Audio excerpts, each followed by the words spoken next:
ತುಂಬಾ ಜನ ಕೇಳ್ತಾ ಇರುವಂತಹ ಪ್ರಶ್ನೆ ಅಂದ್ರೆ ಥೈರಾಯ್ಡ್ ಇದ್ರೆ ನಾವು ಕನ್ಸೀವ್ ಆಗೋದಿಲ್ವಾ ಮ್ಯಾಮ್ ಅಂತ ಕೇಳ್ತಾ ಇದ್ದಾರೆ. ಅಂಥವರಿಗೆ ಇವತ್ತಿನ ವಿಡಿಯೋದಲ್ಲಿ ನಾನು ಹೇಳುವಂತಹ ವಿಷಯಗಳನ್ನ ಫಾಲೋ ಮಾಡೋದ್ರಿಂದ ಖಂಡಿತ ನೀವು ಥೈರಾಯ್ಡ್ ಸಮಸ್ಯೆ ಇದ್ರೂ ಕನ್ಸೀವ್ ಆಗ್ಬೋದು, ಹೆಲ್ದಿ ಬೇಬಿನ ಪಡಿಬಹುದು. ಮೊದಲನೇದಾಗಿ ಯಾರಿಗೆಲ್ಲ ಥೈರಾಯ್ಡ್ ಇರುತ್ತೆ ಅವರಲ್ಲಿ ಪ್ರೊಲ್ಯಾಕ್ಟಿನ್ ಲೆವೆಲ್ಸ್ ಜಾಸ್ತಿ ಇರೋದ್ರಿಂದ ಸಮ್ಟೈಮ್ಸ್ ಏನಾಗುತ್ತೆ ಅಂದ್ರೆ ಅವರಲ್ಲಿ ಪೀರಿಯಡ್ಸ್ ನಾರ್ಮಲ್ ಇದ್ರೂ ಓವ್ಯುಲೇಷನ್ ಆಗ್ತಾ ಇರೋದಿಲ್ಲ.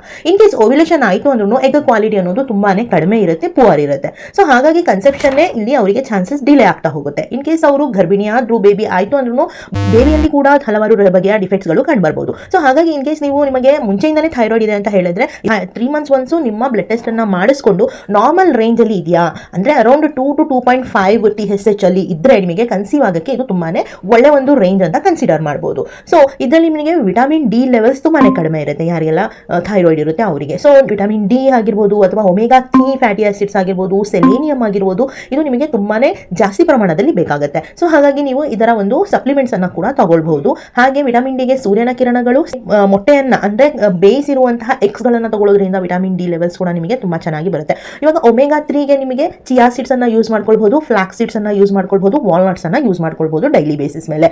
ಹಾಗೇನೆ ಈ ಒಂದು ಹೈಪೋಥೈರಾಯ್ಡ್ ಏನಾದರೂ ಇತ್ತು ಅಂದ್ರೆ ಲೆಥಾರ್ಜಿಕ್ ಅಂದ್ರೆ ತುಂಬಾನೇ ಸುಸ್ತಿನ ಅನುಭವ ಆಗ್ತಾ ಇರುತ್ತೆ. ಹಾಗಾಗಿ ನೀವು ಮಿನಿಮಮ್ 25 to 30 minutes ಎಕ್ಸರ್ಸೈಸ್ ಅನ್ನ ರೆಗ್ಯುಲರ್ ಬೇಸಿಸ್ ಮೇಲೆ ಮಾಡಿ. ಸೊ ದಟ್ ಇದು ನಿಮಗೆ ಲೆಥಾರ್ಜಿಯಿಂದ ಹೊರಬರಕ್ಕೆ ಹಾಗೇನೆ ಬ್ಲಡ್ ಸರ್ಕ್ಯುಲೇಷನ್ ಆಗಕ್ಕೆ ನಿಮಗೆ ತುಂಬಾನೇ ಮೆಟಬಾಲಿಸಮ್ ಹೈ ಮಾಡೋಕ್ಕೂ ಹೆಲ್ಪ್ ಮಾಡುತ್ತೆ. ಹಾಗೇನೆ ನೀವು ಏನಾದರೂ ಉಜ್ಜಾಯಿ ಪ್ರಾಣಾಯಾಮ ಮಾಡ್ತಿದ್ದೀರಾ, ಹಾಗೇನೆ ಬ್ರೀದಿಂಗ್ ಎಕ್ಸರ್ಸೈಸ್ ಮಾಡ್ತಿದ್ದೀರಾ, ಅದೇ ಸೇತು ಬಂದಾಸನ ಮಾಡ್ತಿದ್ದೀರಾ, ಕೋಬ್ರಾ ಆಸನ ಮಾಡ್ತಿದ್ದೀರಾ ಅಂದ್ರೆ ತುಂಬಾನೇ ಒಳ್ಳೆಯದು ಇನ್ನು ನಿಮ್ಮ ಥೈರಾಯ್ಡ್ ಗ್ಲ್ಯಾಂಡಿಗೆ. ರಾತ್ರಿನೇ ಧನಿಯಾ ಸೀಡ್ಸ್ ಅನ್ನ ನೆನೆ ಹಾಕಿ ಬೆಳಗ್ಗೆ ಎದ್ದು ಅದನ್ನ ಕುದಿಸಿ ಸೋಸ್ಕೊಂಡು ಓನ್ಲಿ ವಾಟರ್ ಅನ್ನ ಮಾತ್ರ ನೀವು ಕನ್ಸ್ಯೂಮ್ ಮಾಡಬೇಕು. ಹಾಗೆ ಮಾತ್ರೆ ತಗೊಳ್ತಿದ್ದೀರಾ ಅಂದ್ರೆ ಮಾತ್ರೆ ತಗೊಂಡ ಅರ್ಧ ಗಂಟೆಯ ನಂತರ ಈ ಒಂದು ಧನಿಯಾ ಸೀಡ್ ವಾಟರ್ ಅನ್ನ ಟ್ರೈ ಮಾಡಿ.